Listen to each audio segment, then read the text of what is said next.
Welcome to Inside the OutHaus, a interactive podcast for outdoor educators, outdoor leaders, outdoor instructors, outdoor learners, and anyone really who has any basis with learning in the natural world. Very excited to be discussing gear and specifically camping and expedition gear in a post-pandemic world. So burning question of the week is, how do we keep women in the outdoor industry? Something that's very near and dear to my heart.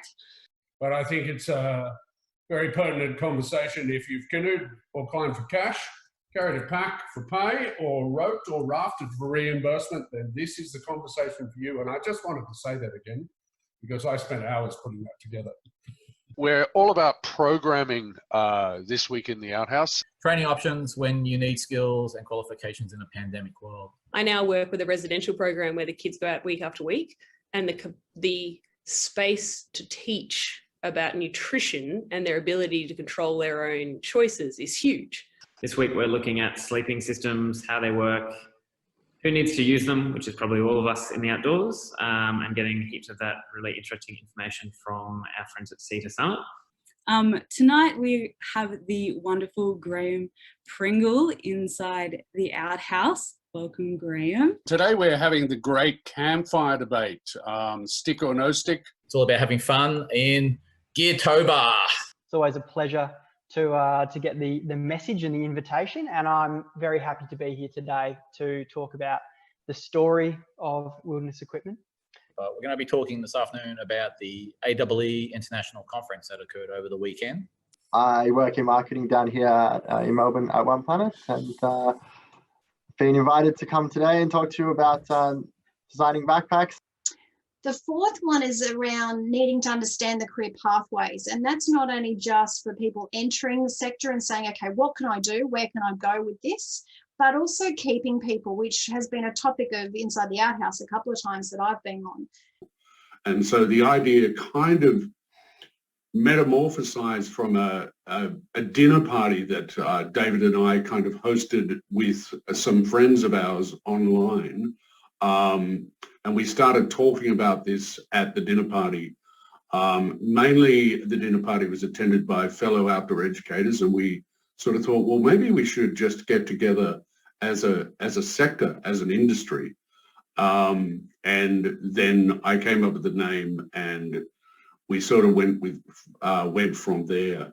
And we started out doing small sessions which weren't recorded, and with 2 or 3 people in the house, and suddenly we were inviting gear manufacturers in, and we're inviting various other people to talk about how to deal with various things during the pandemic. Tonight we are fortunate to have Riley Edwards from Climbing Cuties joining us, and we'll be speaking on the topic of career inclusion in the outdoors. Welcome, Riley. Hi, thanks for having me. Thanks for having me on Inside the OutHaus, you and Pete, and it's nice to see everybody who's here, and glad to be participating in the conversation. And deserve some credit on the Herbert when I crushed 2 vertebrae on the waterfall, and then I wasn't paddling very well and went backwards down a chute and got jammed in there, and you pulled me out and probably saved my life there, mate. So all credit to you. You did have a compound fracture of your lower back after day 1. Yeah.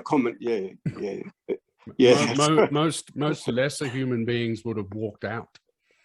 Well, well, that's a nice thing to say. Thanks, mate. Welcome along to severe weather and its consequences for outdoor programming this afternoon. And it is a great pleasure to welcome Lucinda Martinelli to the OutHaus today to share from Whole Planet Consulting. I've been saying to my instructors that there's 3 parts of the program. It's people-centric, it's program-centric, and it's outcome-centric. And at any point, all 3 of those variables need to be dynamic within each other to achieve the whole goal. But if you're not making it people-centric for the majority of your your program, you're just treating them as objects, and no one likes to be treated as an object. Yeah, the Adventures Journey part of the Duke of Ed Award is preparing the young people to be able to plan and lead the second journey in each of their award levels. By 2 weeks, so effectively it has the effect, I guess, of no camps for the first 6 weeks. So they're formulating an initial AEE APAC regional councils for Asia Pacific. So I would presume that would go anywhere from sort of east of New Zealand all the way across to India and everywhere you'd think. Pay and conditions and the discussion of it has been around for a long, long time, as long as I have been involved in the industry, and probably like a lot longer. And with the rise of social media, being given a platform for that discussion to definitely explode. Well, thank you. I guess my first slide is just a bit of a promotional slide. This is me in a room with sort of 40 other people talking about Inside the OutHaus as a project.